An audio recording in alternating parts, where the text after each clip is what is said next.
안녕하세요. 나무꾼의 유기농 일기입니다. 지금 7시가 넘었으니까 상당히 늦은 시간에 이 농장에 왔네요. 좀 부지런해져야 되는데 자꾸 게을러집니다.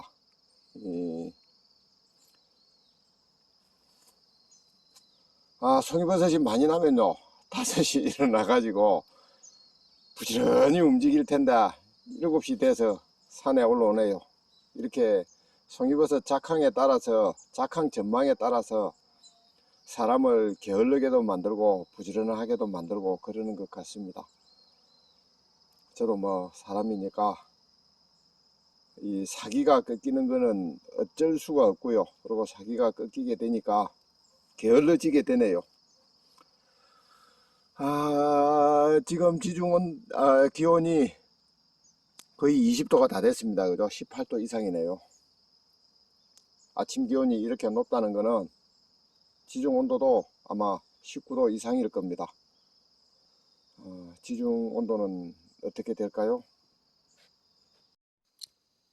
지금 이 버섯, 큰 버섯 있잖아요. 피가 있는 버섯. 이 버섯을 기준으로 생각을 해보면요. 이 버섯이 땅 위에 올라온 지가 최소한 일주일은 넘었을 겁니다. 그리고 땅 아래서 버섯균이 자극을 받아서 원기를 만들어서 그 원기가 땅 위로 올라오는데 10일 정도 시간이 소요되거든요. 그렇게 해보면은 최소한 20일 정도 전에 여기에 비라든가 그런 자연의 힘이 작용을 해가지고 지중 온도가 19도 이하로 내려갔던 적이 있었다는 거거든요. 제가 올린 유튜브를 검색을 해보니까 9월 5일요. 9월 5일에 제2 농장에서 지중 온도가 19도 이하로 내려간 게 관찰이 됐었습니다. 그래서 제가 9월 15일경에는 이 농장에는 송이버섯이 발생할 것 같다는 그런 유튜브를 올린 게 기억이 나는데요. 그러니까 그때 이 농장, 그러니까 조금 산이 큰 산이죠. 큰 산 아래라서 좀 높은 산에 비에 의해 가지고 지중 온도가 떨어질 때 여기도 일부 농장의 일부 지역에는 지중 온도가 19도 이하로 내려갔다는 그렇게 생각을 해야 될 것 같습니다. 19도 이상으로, 19도 이하로 내려갔는데, 내려가서 송이균이 자극을 받아가지고 원기를 생성을 하고, 그죠? 계속 19도 이상이었잖아요.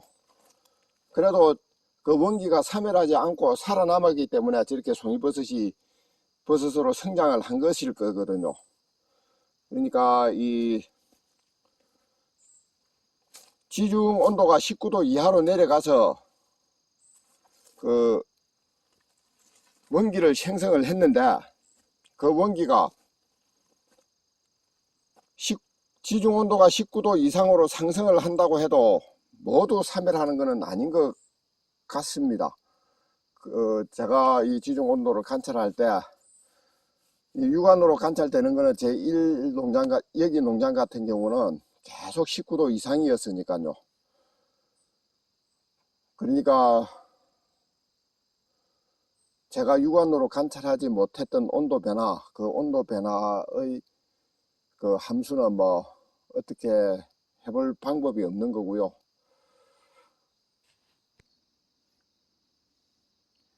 여기 지금 지중 온도가 20도 이상입니다.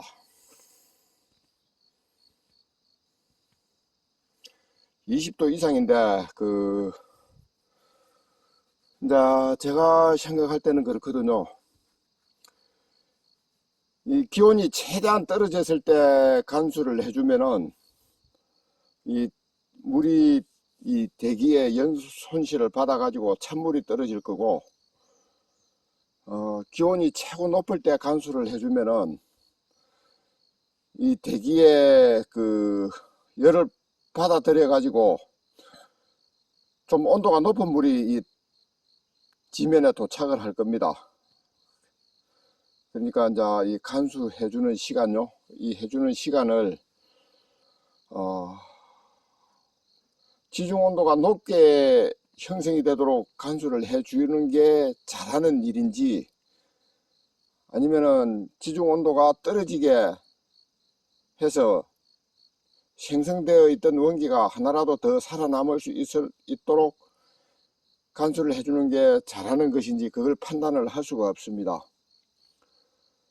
그러니까 제가 생각할 때 그렇거든요. 지중 온도가 지금 19도 이상인데 이 송이버섯균이 휴면을 타파를 하려고 하면요, 최소한 보름 정도의 시간이 필요하다고 생각을 합니다.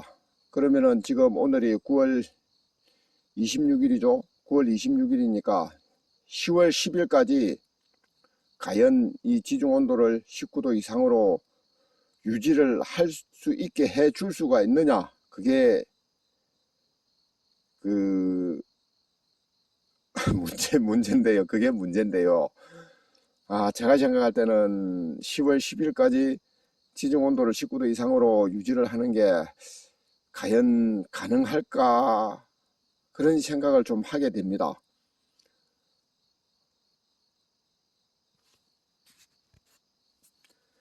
제가 이 송이버섯균이 휴면을 타파하는데 최소한 보름 정도의 시간이 필요하다고 그렇게 생각을 하는 거는요, 최소한 보름입니다. 최소한 보름, 그렇게 15일 정도의 시간이 필요하다고 생각을 하는 거는, 지금까지 송이버섯을 수확을 하면서 그 풍년이 들었던 해의 조건을 생각을 해보면요, 그 정도 시간이 필요하지 않나, 그렇게 생각을 하거든요.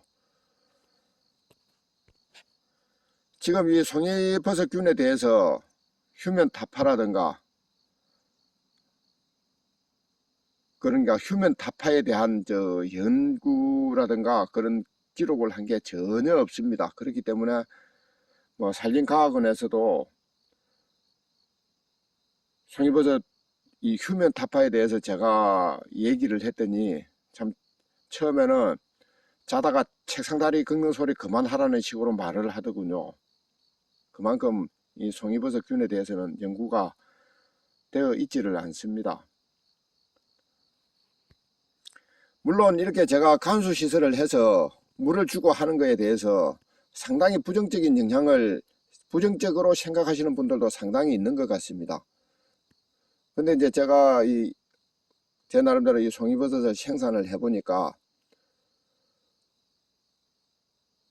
이 송이버섯이 나는 장소가 대부분 7부 능선 이상의 산이거든요. 그러면은 하늘에서 내리는 비 외에는 수분을 공급을 받을 수가 없습니다. 그런데 이 버섯 이 자실체의, 그러니까 버섯 무게의 한 80% 이상이 수분이라고 그럽니다.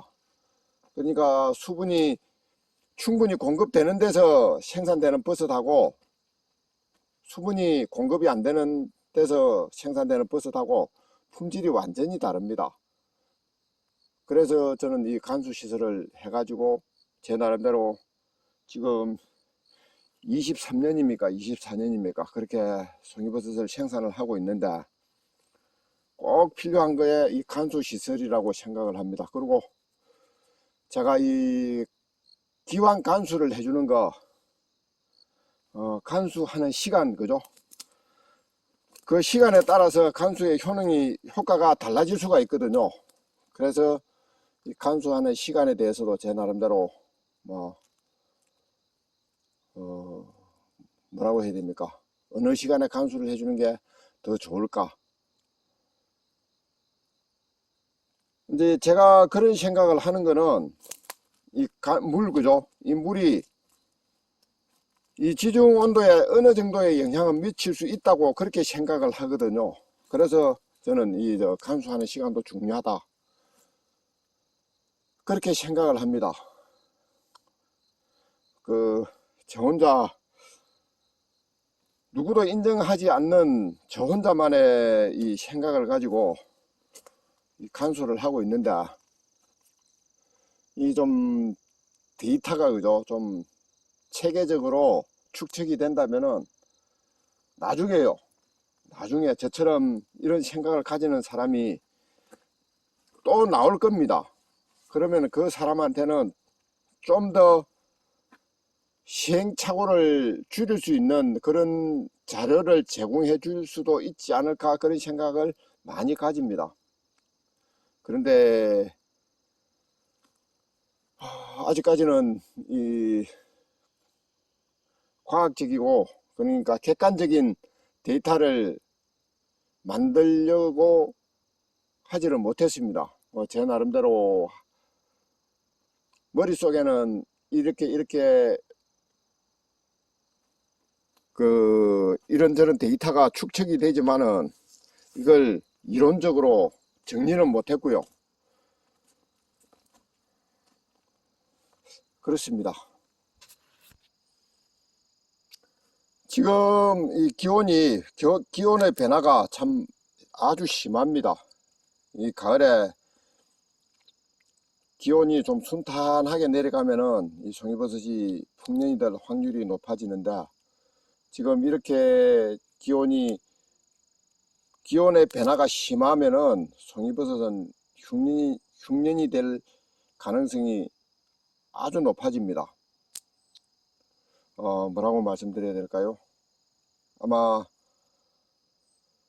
올 가을 송이버섯은 진짜 흉년이 될 거라 그리 생각을 합니다. 그 송이버섯이 풍년이 들어야 제 주머니도 좀 넉넉해지고 산촌 경제도 활기가 돌 텐데, 참 세상 일 욕심대로 안 되네요. 어찌되든 간에 저는 지금 이 간수를 오후 한 서너 시경에 할 예정입니다. 이왕 올라간 지중 온도 최대한 19도 이상으로 유지가 될 수 있도록 제 나름대로 한번 해보려고 그럽니다. 그리고 이제 올해 일로 경험을 삼아 가지고 내년부터는 이 간수하는 방법을 조금 변화를 줘야 되지 않을까, 그런 생각을 해보게 됩니다. 이게 이 생각의 변화라는 거 그죠? 아주 작은 건데 그게 항상 필요할 때 생각이 나는 거는 아니더군요. 이제 올해 이제 이 기온 변화, 지중 온도 변화를 제 나름대로 기초를 두고요. 내년에는 좀 더 간수하는 방법을 조금 변화를 시켜 보려고 그럽니다. 송이산에 와서 별로 유쾌한 소식을 전하지 못해 죄송합니다. 예, 감사합니다.